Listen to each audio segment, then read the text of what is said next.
Titleist confused the living daylights out of everyone a couple of years ago when they added their AP3 irons as a kind of a middly alternative between the AP1 and AP2. So now what they're doing is wiping the slate clean with their T100, T200 and T300 irons, which are named according to head size. So let's kick off with a golf bidder look under the hood of the new Titleist T100 irons.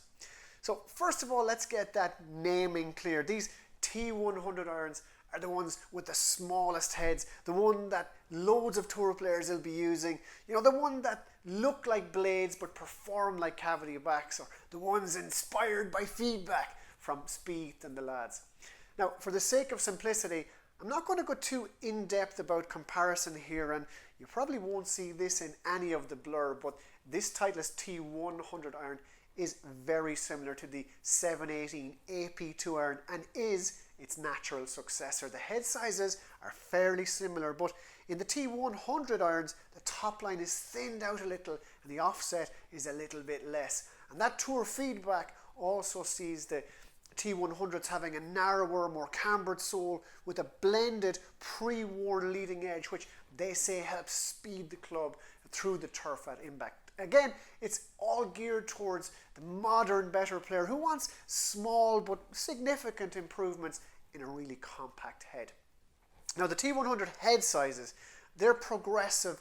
They get smaller as the clubs get shorter. The long irons are AP2 sized and they transition nicely to CB sized short irons.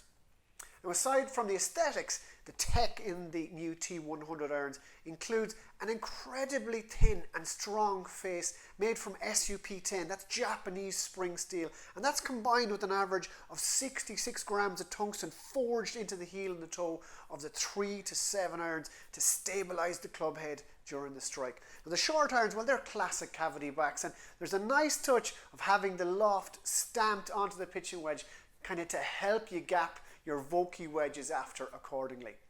Now, stock shaft offerings there, the True Temper AMT white steel shaft and the new Mitsubishi Tense white AM2 graphite shafts, which increase in weight by 2 grams per club. Now, both shafts are classed as low launch and low spin, so that's worth remembering. There they are, the Titleist T100 irons, the smallest head in the naming system, the purest choice, a tour-inspired iron with compact looks hiding forgiveness technology. Now, we also have review videos of the Titleist T200 and T300 irons and would really urge you to take a look at those too before deciding which model is right for you. And of course, when you do decide, we'll have them all on golfbidder.com. Now, subscribe to Golf Bidder on YouTube, follow us on Facebook, Twitter and Instagram. But for me for now, it's Donal out.